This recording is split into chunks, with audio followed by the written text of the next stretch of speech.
Welcome to the AFR Saints channel, where we provide you daily content on your favorite team, the New Orleans Saints. Do us a favor and hit that subscribe button. Be sure to leave your comments below and smash that like button.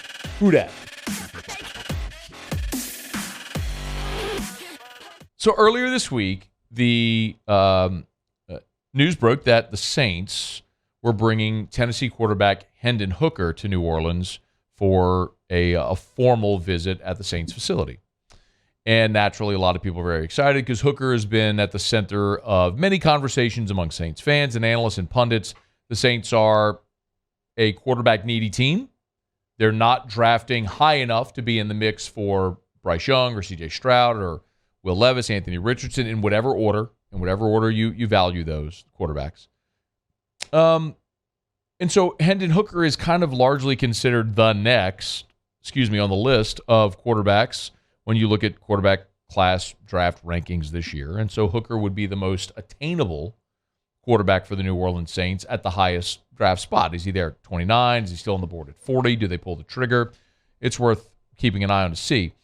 But the Saints are bringing another quarterback to New Orleans this week. Per Ian Rappaport of NFL Media, Houston quarterback Clayton Tune is visiting the Saints on April 5th, today, Wednesday. And then the Browns later this week, and does have upcoming visits with Giants, Steelers, Bucks, Rams, and Texans. As Rappaport notes, after the first four quarterbacks who I mentioned, it's wide open. And it feels very much that way, that after those first four, it is kind of going to be a dealer's choice. It's who do you covet the most? Who do you value the most? And, my feeling on Hendon Hooker, we've talked about plenty, and I think he's going to be a great pro. The questions are coming off the knee injury, which we've talked about, and his age. Are you going to, if the Saints were to draft Hendon Hooker to be a starter in 2023, I'd be completely down with it. But considering they signed Derek Carr, if you're going to draft a quarterback, you're likely drafting a quarterback to stash him because you're financially committed to Derek Carr for at least 2 years.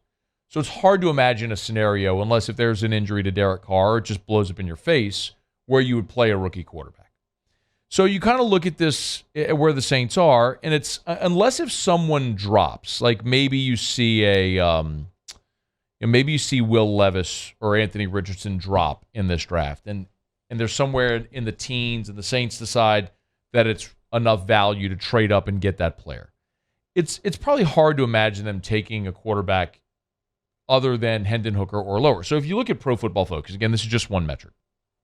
Say it all the time. Pro Football Focus is a metric. It's not the metric. Well, they rank all the quarterbacks in this year's draft class. They got Bryce Young from Alabama, number 1. Pro Football Focus actually ranks Will Levis, number 2, followed by C.J. Stroud and then Anthony Richardson. Those are the big four that everyone sort of has a consensus on. Pro Football Focus has Tanner McKee from Stanford, 5, then Hendon Hooker. DTR from UCLA, 7. Jay Kaner from Fresno State, 8. Clayton Tune from Houston, and then Stetson Bennett from Georgia as your top 10 quarterbacks in the draft. So let's focus on Clayton Tune because the Saints have made the decision to bring him to New Orleans for a formal visit. I want to remind you that every team in the NFL can have 30 prospects for a formal visit. That's, you fly them in, you host them, you wine them, you dine them, you work them out, all that sort of stuff. 30. That's it. Not 30 at each position, 30 total. So if you're going to use one of those visits, you better believe like you're locked into that player. You're at least interested enough that you would consider drafting that player. So it's not like we're just talking about a quarterback that's plucked from the air that I just feel like talking about because the Saints might take a flyer. They're bringing this guy in to work him out. Now, again, for whatever it's worth, Pro Football Focus rates Clayton Tune as the 9th best quarterback in this draft. Go back a year, there were 9 quarterbacks taken. So if you do the math and you remember who the last quarterback taken last year was, it was the last player in the draft, Mr. Irrelevant, who was Brock Purdy to the 49ers. So you're talking about a 7th-round pick. I don't know if Clayton Tune has a higher draft grade than that. I don't know where the Saints would value him, covet him, grade him, rate him, or if they would be willing to even draft him at all, or if this is bringing him in as a guy, if he goes undrafted, they would be interested in signing as an undrafted free agent. I don't know what the Saints board looks like, but I'm just sharing that for context. The thing we have to start, if we're going to talk about Clayton Tune, we have to start with his age. Because if we're going to talk about Hendon Hooker's age, we have to have the same conversation with Clayton Tune. So Hendon Hooker, remember, just turned 25 years old. Hooker turned 25 in January. Clayton Tune is 1 year younger. He turned 24 last month in March. So he and Hooker are 14 months apart, essentially. So you have a guy that spent 5 years in college. He was a freshman in 2018. He signed with Houston when Major Applewhite was the coach, played there 1 year under Major Applewhite. Major was fired. Dana Holgorsen was hired in 2019. So the last 4 years, he's played for Holgorsen. Of course, De'Aaron King was there at Houston for a minute. And so you got a guy who bounced around a little bit, a guy who, let me not say bounced around. That's not a fair way to say it. He played as a freshman and then was a part-time player a bit, and then became a starter each of the last 3 years as well. So in all, he ended up playing in 47 collegiate games. He played a lot of football over 5 years at the University of Houston. 6'3", 220. He's a 3-time team captain, so you have the size, you have the intangibles, the leadership, all that sort of stuff.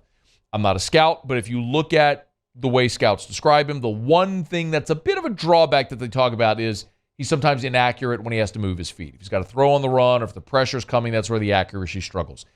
I don't know. I'm not a scout. Don't know. Don't care. What I do know is if you're the Saints and you're considering taking a quarterback that would be a stash type player, draft and stash or sign and stash type player, this would be more appealing than Hendon Hooker. And the reason is because with Hooker, again, you're talking about a guy who's already 25 years old. And for context, by the way, Hendon Hooker's 25. So he will be 25 years old as he plays his rookie season. He'll turn 26 in January.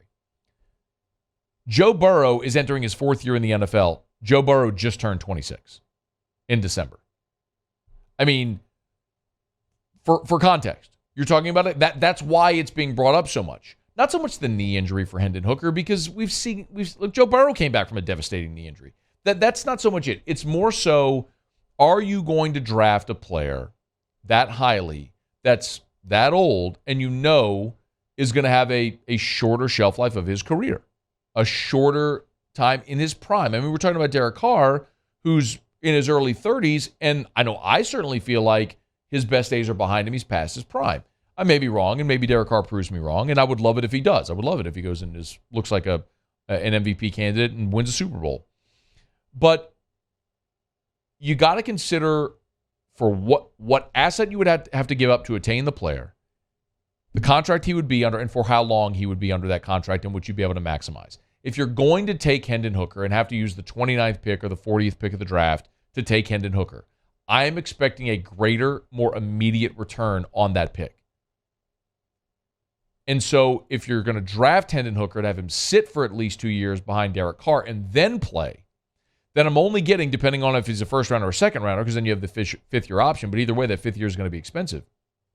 Then you're only going to get 2 years on a rookie deal potentially for Hendon Hooker at age 27, 28, which doesn't mean he's not as old at that age, but in signing him potentially to a second contract, you'd be signing him into and potentially past his prime, which makes it much more difficult if you're trying to project there.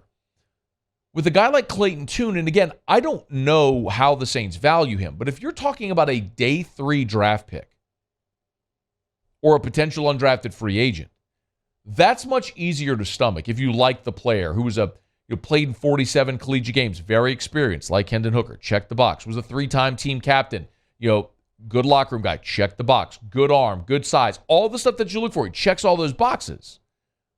But if you don't have to give up a huge asset, you could theoretically draft and stash this player at 24 and then see where you are in a couple of years and maybe learning under Derek Carr. This is sort of the apprentice, the protege that at 24 you use a day 3 pick on, and then you see at the end of that rookie deal how he looks, and then you're more looking at a scenario like when you signed Drew Brees in free agency, a guy who's in his mid-late 20s, and you're making a decision about the next 4 to 5 years, and it's more palatable than having to sign a quarterback to a 9-figure second contract. But when you're Joe Burrow at 26 years old or you're Patrick Mahomes at 25 years old, like that is much easier to stomach to sign that long-term deal with a guy who's still in his prime. So I like the idea of a player like Clayton Tune. What I prefer, of course, as we've talked about, is the Saints going all in on their potential franchise. They're not doing that. They've signed Derek Carr, and because they've signed Derek Carr, it doesn't make a lot of sense to use a high draft pick on a quarterback this year. Now, depending on how the season goes, next year could be a very different conversation. But the idea of someone like Clayton Tune, if that's a player that they value and covet and see upside, if you can get him with a day 3 pick, then all of a sudden that's way easier. You got 2 5th-round picks, you got a 6th-round pick, you got 2 7th-round picks. You have opportunity. You don't have a 6th-round pick. You have 2 5ths and 2 7ths. You have the opportunity here to take that guy with an asset that's not going to cost you much, and you could potentially watch him grow and develop. So file that one away. We'll keep an eye on it. Clayton Tune from the University of Houston threw for 4,000 yards and 40 touchdowns this year, played in 47 career games, checks a lot of boxes. The Saints are bringing him in for a formal visit this week, but he's got a lot of those. Saints, Browns, Texans, Giants, Steelers, Bucks, Rams. A lot of interest in a prospect like Clayton Tune. We'll keep you posted. Hey, thanks so much for watching. Please leave your comments. I love to interact, and be sure to hit the red subscribe button below.